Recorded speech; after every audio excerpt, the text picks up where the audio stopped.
Hello guys, welcome back to my channel. आज एक फिर से वाटर कलर लेके आया हूँ। इस वाटर कलर में मैं कैसे लेयर बाय लेयर वर्क करता हूँ और कैसे मैं लाइट से डार्क कलर की तरफ वाटर कलर को करता हूँ, ये ध्यान से देखना। और वीडियो पसंद आए आखिर में तो एक लाइक कर देना, कमेंट में बताना कि कैसा हुआ और आप कैसे वाटर कलर चाहते हो। और चैनल पे नया है तो जरूर से सब्सक्राइब कर लेना।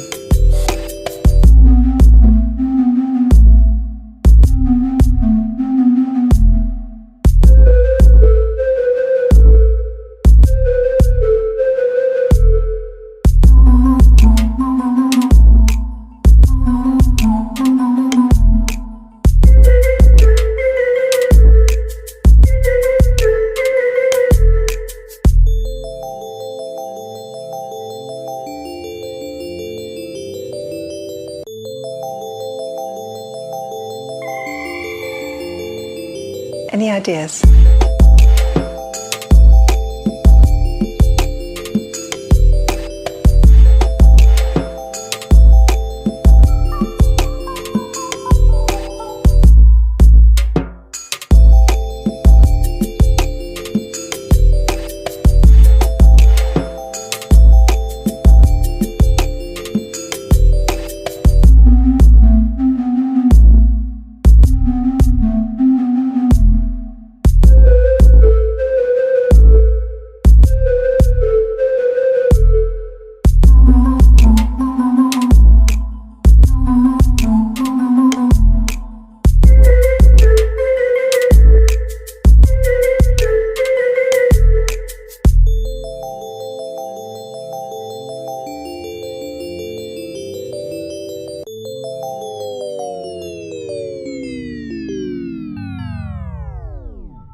हेलो गाइस, आई होप कि वीडियो पसंद आया होगा। पसंद आया तो एक लाइक कर दीजिए, चैनल पे नए हो तो सब्सक्राइब कर दीजिए। तब तक के लिए thank you so much for watching. Bye.